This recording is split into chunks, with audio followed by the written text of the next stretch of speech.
Welcome to another episode, Real Estate AI Flash. And we got someone from the other side of the pond almost. He is from Edmonton, Alberta. Taylor Hack is a team lead of Hack and Company at RE/MAX River City.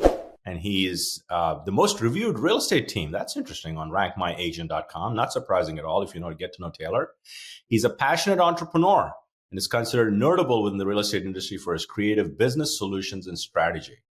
In less than 3 years, this is very impressive, Taylor, broke into the top 2% of RE/MAX agents in the world and has obviously appeared on stage throughout North America. And he is on our virtual stage talking AI on the pod. Welcome, Taylor.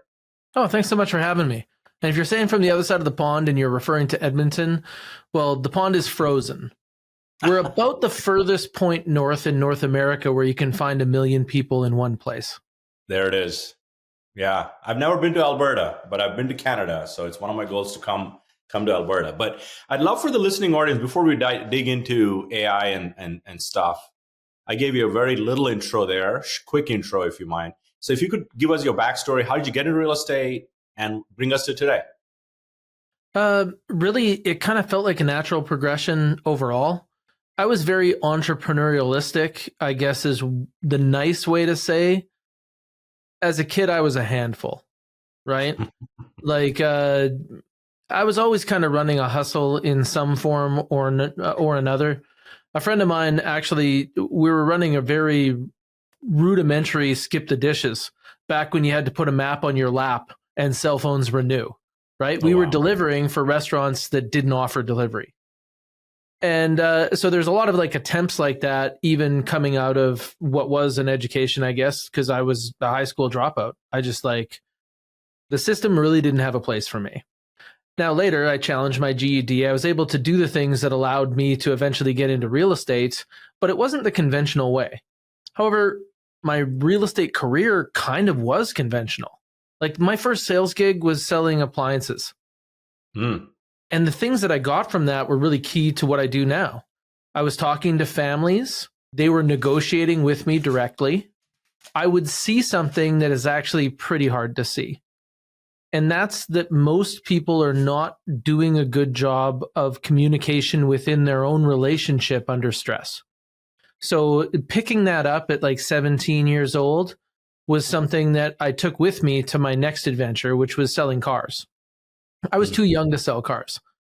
I remember having the meeting for the interview and I frustrated the sales manager. He was like, I can't teach 40-year-olds how to follow up like you do, but now I got to go to the owner and tell him why I hired you. He's like, do you have a car? You're not trying to get this job just so we'll give you a car, right? I'm like, no, I've got a car. He's like, do you live with your parents? You got to actually need the money. It's 100% commission. And I'm like, no, I live in an awful little house that I'm renting with a friend or 2 other friends. Yeah. And so he hired me and it worked. It was right when I got in there that I started to compete with real adults that were trained and I was doing well against them. So from there, it ended up being somebody I sold a car to that asked me to come and join them at a major bank as a mortgage specialist. And then I went on about $150 million of mortgages. That's how many I funded in my 8-year career. But near the end of it, I was really suspect of realtors. The thing that I was frustrated about was these meetings I would have that would be helping families achieve their goal in real estate while still delivering 18 summers to their kids. I understood the assignment. And we had these great strategies. And then they would choose an agent that was the friendliest person from their barbecue. No litmus test at all. And some lady would essentially lose their money. They would just literally run into somebody who was a great agent who would wipe the floor with their representation. And then the great strategy that we put forth would change. And I would see how it stole vacations from children. And at that point, they really couldn't keep me out. I was coming over the fence. And when you talk about my first 32 months, I had made over $1 million. And in that, I was out to get people. I didn't want to just win. I wanted to beat them. I didn't understand that was my first expression. And since then, I've very much softened on that.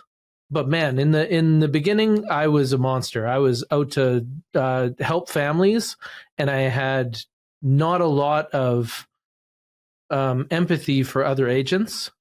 And now I'm here, hopefully to talk to other agents and help them kind of see that this is a community, and you got to continue to feed the people that are willing to learn, because you'd way rather do business with them. Yeah, for sure. It's interesting. You mentioned your journey from, deliveries to mortgages to real estate, and obviously, and cars in the middle of that. And all of that was, I think it helped you prepare you for this moment, right? And it really did. And obviously, your initial journey of real estate to where you are now, obviously, you really learned a lot of skills to become the number two, team in RE/MAX in that journey that you're on. So that's amazing. I mean, I think there's a lot of learnings there, subtle learnings from what you just shared with your background. So obviously, this is an AI pod to talk a little bit about real estate and AI. And as we're recording this, GPT 4.5 just dropped. Okay. But going back to November 30th, 2022, what was your first light bulb moment with AI? And when you thought it was like, this is going to be bigger than just another piece of gadget? That kind of part of the story is more based on what else I kind of have hung around with. Like, I hang around with some people in tech, and some of those people work with NASA, and some of those people work in advanced quantum computing. And with that, you end up seeing much further in advance that other people see. Like, I had some time with a guy named there's a few people that come to mind, but definitely Ted he's the futurist at Paramount, talking to him about how he saw our phones as being a third arm, but AI as being a second mind. That really drove it home for me. There's a few other instances, but at that point, I had already been using non-AI efficiency tools to basically win in real estate. So one of the things I did was text replacement. We send text messages repeatedly all the time, hundreds and hundreds of them. You type at 22 words a minute with your thumbs, right? That easily multiplies, and it takes up all your time. Yeah. So if you turned your most commonly used texts into 5-digit codes and then memorized that, over the year, I was actually saving about a work week against my competition. And I want to parallel that because most of the things that we're seeing in AI are actually kind of this. They're non-AI tools, right? Like, we're seeing a lot of things marketed in AI that aren't actually AI at all. Yeah. And so that was where I started to glance in and start do my first experiments. Eventually, I ended up taking a prompt engineering course through a company called the AI Exchange. Yeah. And then after that, I just tunneled. I tunneled to, 400 or 700 pages in notes. And that was where I really learned there's so many limits. You know what the worst thing about AI is? That the knowledge base came from all of us. It came from the best and the worst of us. And it came most often from the loudest of us.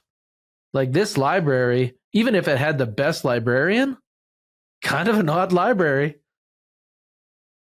And that's where I think, to your point, very well said there. I think that's where, to the point, if you become more skilled with AI, which is really the journey of this pod, is make real estate agents or AI approachable and actionable for agents. If you're skilled with AI, you know how to call out the signal, look at the signal versus the noise, right? And you don't put your mind on autopilot. Your mind has to be involved in how it's going to help you get to the finish line faster and quicker in many cases, right? But the humanizing of the content, I think it's very important to know that AI models are getting faster, are getting better. This is the worst AI we'll ever use. But still, you need to understand where it fits in. So let's kind of dive into some specific use cases, Taylor, that most of our listening audience is agents. Some of them are obviously broker owners, brokerage leaders, etc. But what are some specific use cases? How would you go about if I'm an agent listening to this pod and you've been obviously using AI, probably more advanced than most agents we talk to? How do you begin your journey? Give them a little bit of a roadmap, and then we'll get to some use cases. I would actually look at talking back and forth with it as the way to get to know it. Yeah. The voice function's pretty good. And if you were to get nothing else out of artificial intelligence, getting a companion to collaborate with is incredibly valuable. In fact, possibly the most valuable use of AI is to say, hey, listen, I'm planning my day right now. Can you ask me questions until we have all of the tasks, and then help me organize that into priorities and then into my schedule? And then it'll come back, right? That's a good way to kind of play catch with it. You can take that further. Like for me, eventually what I wanted is it to know more about me. So then I looked into what it took to make a custom GPT. And realized that following the instructions, you never do it with IKEA, but just do it for one time. Followed the instructions and I made a custom GPT. And what I got to put in there was a little bit about my business and a little bit about what my ideal client profile was, a little bit about my market, just a few key things so that way when I was talking to this version of AI, it would know what I meant. Right? We needed more context. Yeah. And then after doing that a little while, I found that I was talking to this all the time, but it was kind of dry. And so I thought about who would be the best assistant? What's the best example I could find anywhere? And then I flavored it. And I chose Donna from Suits. Donna is probably the best assistant out there. And so I asked my custom GPT to start importing personality traits and stylistic speaking from Donna from Suits. And so that's who I talk to in the morning on my drive to work. So you probably say, you open up ChatGPT and say, hey, Donna. Right? Yep. I mean, you give it a personality. So interesting you mentioned the voice. Makes it easier to talk to. What's that? I'm sorry? Makes it easier to talk to. Oh, 100%. Yeah, humanizing. Can I take this idea one level up just because we're on a stream? Yeah. Later, I started to look around at the experts, like the C-suite executives in all the companies that I feel exhibit the values that my company does. This is a real reason to work out like a charter, like your values and understanding what your niche and your ideal client is. Those things are important because then you can look around and be like, man, if I was picking a football team of the executives that could bring me to the next level, who would I bring in? Yeah. And I couldn't pass up Bob Iger from Disney, right? He picks up people's babies, like Pixar from Steve Jobs or Lucasfilms from George Lucas. So he had to be my co-CEO. But then there's some things that I already kind of follow along with, like Donald Miller from Building a Story Brand. So he had to be my chief marketing officer. Yeah. And then I was looking around at who did really slick stuff for client experience and for tech. And there was Tony Zhu from DoorDash. And I just went around, and there's a book that I really like for managing finances for real estate. And it's called Profit First. And it's from Mike, good luck pronouncing his last name, 𝐓𝐚𝐤𝐞𝐚𝐤𝐬 or something like that. But anyway, I kind of took him on as a CFO. So now when I'm working in when I'm putting on these different hats in my business, because we just go around over and over again. Yeah. My highest value as a CEO is to be able to transition my mind from one task to the next without leaking how I feel about this task or what this is bringing to the next. So being able to rotate through my custom GPTs of the best executive officers and then changing who I'm talking to and what I'm talking about and having them pull more from me, I think that's where I'm at now with humans and machines. Yeah, no, that's a very good analogy. I think I've built obviously several GPTs just like yourself. And I think having intelligent, smartest people that you admire in a certain field be sort of co-intelligence to kind of give you that input and be a sounding board for what you're doing, I think is a great way to think about AI. I feel like most people think AI is like an assistant.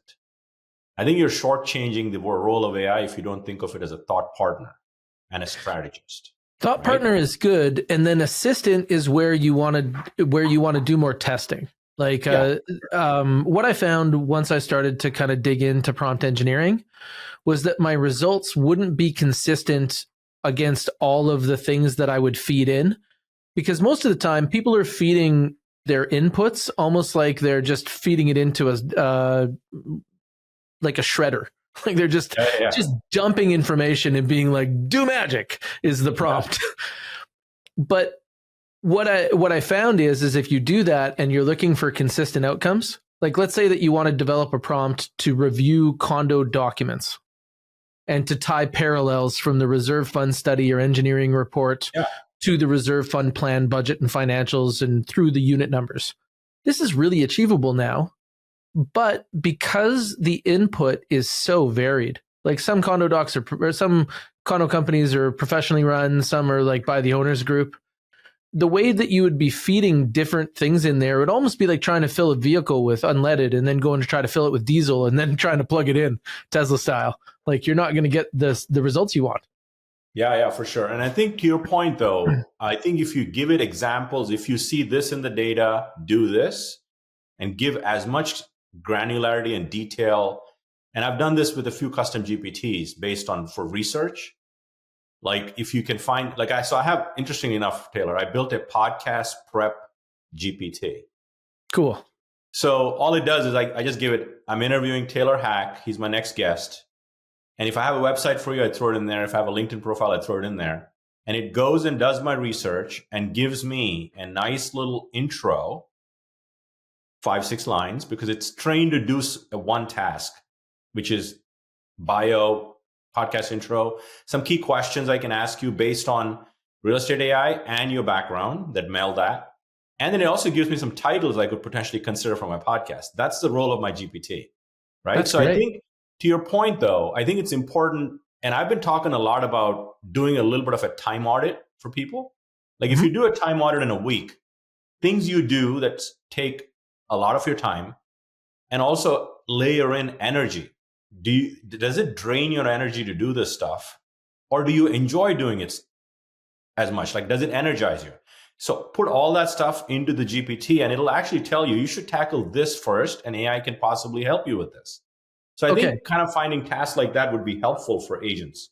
See, this is where my mind goes to who over how, because I think like, who do I want them to bring knowledge from? Who's the expert here? So I look at it like Uber ride scores. So when you ride in an Uber, the Uber driver rates you. Yeah. Okay.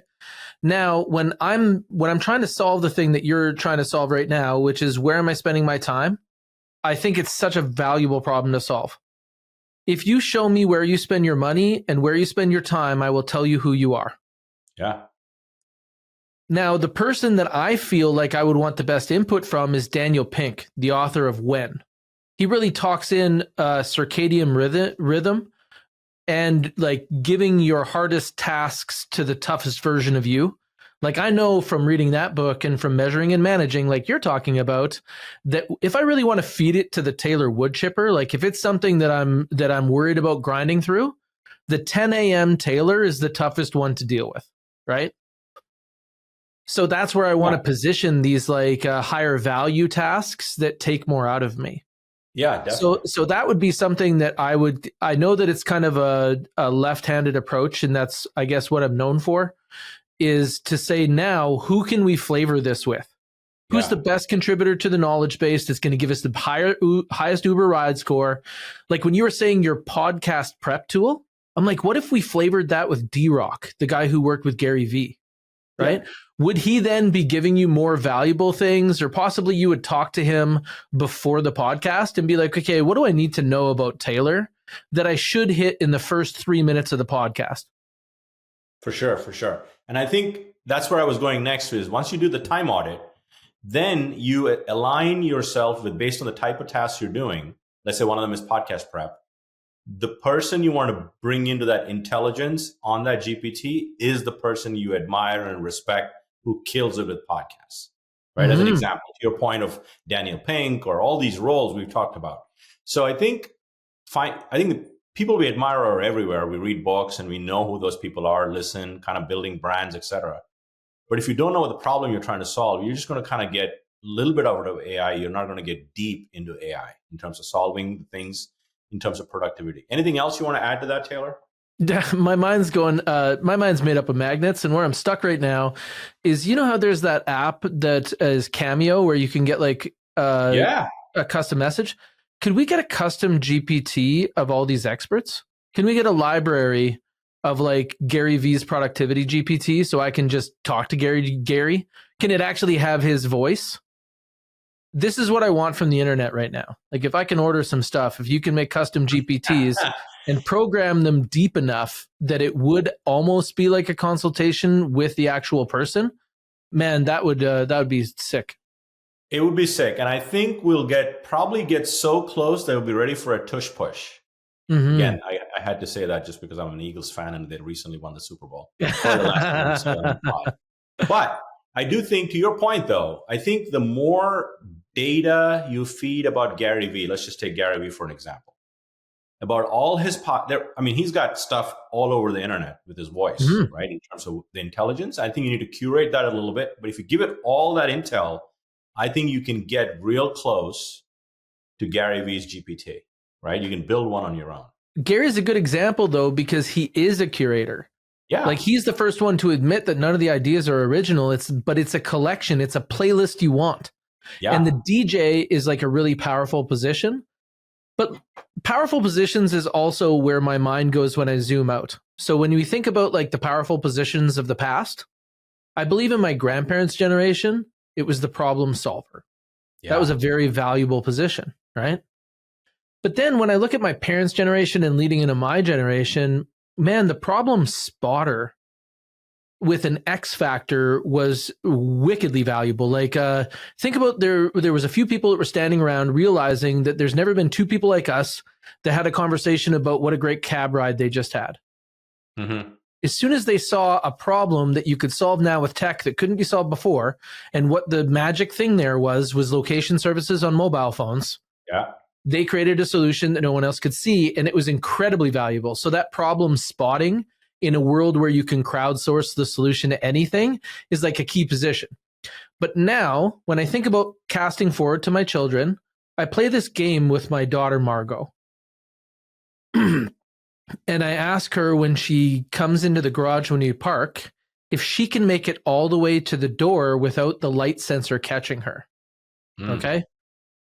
I did this with other thought methods. Like when my children would run into the footstool, I would teach them to go around physically, and then later I would teach them to go around. With meditation, I would teach them to hold their breath in the bath, and then we would bring that to follow your breath later. And now I'm teaching them to see the blind spots in the machine. That's going to be the most valuable spots in the future. Like if you can see where the machine needs you, the power of you teaming up with the machine in those spots is going to be unparalleled. That's a very great takeaway right there. I think that is the skill. If you become skilled with AI, I think you'll be able to team up more, deeper, and obviously that the puck is moving on that too, right? Mm-hmm. Needless to say, with all the advancements with AI. So one question before I get to my final two that I ask all my guests, Taylor, in terms of you've been obviously deep into AI and kind of testing, implementing certain things in your workflow. How much productivity enhancement, just if you had to take a guesstimate on time or resources that you feel like pre-AI versus with AI, based on wherever you've incorporated? Obviously, you're not incorporated in everything you're doing, but whatever areas you've incorporated, have you can you put a number on that percentage? It'd be so tough because how I'm measuring it is like a compounding effect. Yeah. So when you take a look at every email template that I wouldn't have the energy to do because I was doing it like late in the day on top of appointments, but sure. Because I'm working with my CMO, Donald Miller from StoryBrand, I just like, he brings enough to me that if I was lifting the bar, like if we were talking bench press style, it's your trainer with two fingers that keeps you getting those extra reps, right? Yeah. And this part is so invaluable to me that it's tough. Or going to my new website. I wanted a website to do specific things, and I wouldn't have approached it myself, especially like running automations into my CRM. I wouldn't have done it, but I actually, it makes my mind think of those cyclists. You know, when you go downtown in almost any city and you see these people that look like business people, but they're wearing a cyclist helmet, so they think they're invincible. That's me with ChatGPT. I'm just whipping into traffic, man. Like I'll build that website. I'll troubleshoot this automation. Superhuman powers. Superpowers. Yeah, for sure. So this has been great conversation. I think my key takeaways really are around how do you bring the best and the brightest people into your room, leveraging their intelligence to produce better work than you've ever produced. You know, and I think that is sort of like a high level takeaway, but I'd love to ask you a couple of questions as we wind down the pod. One is, you've been in real estate 3 years, 4 years now? No, 12 years. 12, I'm sorry, 12 years. Okay. 12 years. So if you were to start today, Taylor, or your younger self, what is the one piece of advice you'd give that the listening audience can take that to heart? It's a couple of things. So if you look at that, if you watch that movie Moneyball, you can see that people that get on base are the people that score more than the people that hit home runs. Yeah. So you're going to feel jealous of the people that hit home runs. You're going to run into the Barry Bonds of your real estate career, and they're just going to smoke it out of the park. But you'll notice once you've been in real estate for over a decade, the people that continually get on base are the most valuable players out there. You got to think marathons in your career and not sprints. But it feels like a sprint in the beginning. But it's hard to understand how to know the right stuff. So that's where you really have to look for networks. Yeah. I like coaching networks. Yeah. You know, when you're in business for someone else, they are benefiting from developing you. But when you're in business for yourself, it's up to you to develop you. And all the coaches worth their salt charge. And most of them charge a lot. Yeah. And so that's what I look at is you have to skill build yourself. You don't want to scale anything that's no good. Like if you're only closing 1 out of 10 every 10 listing appointments, you don't want to scale that. You don't want to put marketing behind that and multiply that number. You have to get better at listing appointments before you scale it out. So look internally first, but look for guidance because you don't know what you need to learn. The skills that are actually the important ones are tricky to see from the beginning. Yeah, great advice. Great advice. So the final question is, you shared a book earlier, Profit First, right? Mm-hmm. But is there I don't know if you are a big podcast person or you listen to more pods or read more, but either one, if you had to recommend one that has really deeply impacted your career to date, pod or book, what would that be? Influence by Dr. Robert Cialdini. They did a revised version. The book is 20 years in. Understanding what compels people to do things. Maybe if you wanted like something that's a real now version of some of the same fundamentals, it might be $100 Million Offers by Hormozi. I haven't read either. I want to add that to my list. Yeah. So the whole thing is when you talk to the market, you have to make offers that people feel silly about not accepting. Yeah. By the time you're in real estate for 2 years, if you can't inspire confidence in strangers in the first meeting, it's over. It's over. Yeah. Right? So understanding the skill of sales, it's more valuable now than ever before. Human connection has kind of diminished since technology has risen. And that, like, once you get in front of them is where most realtors fail. Yeah. And the other thing is just understanding that you want to scale quality. So you should really be measuring so you can manage. That's excellent. You know what? One of my first jobs, Taylor, I'll end with this. When I walked into my first job and my first day at my boss's office, he had this big poster at the back of his wall. Said, if you can measure it, you can manage it. Right. So it's like some of those truths that never go away. So I appreciate your time, Taylor. And for those of you that are listening, we'll include a link to Taylor's LinkedIn, all his social stuff in the show notes. And if you know someone in Edmonton, Alberta, or surrounding areas, make sure you look up Taylor, and he would absolutely take care of your clients and then some. So Taylor, appreciate you. And I'm sure we'll see each other in person at some point in our real estate journey. I sure hope so. Thank you so much for having me. I'm happy to be here. Cheers. Cheers.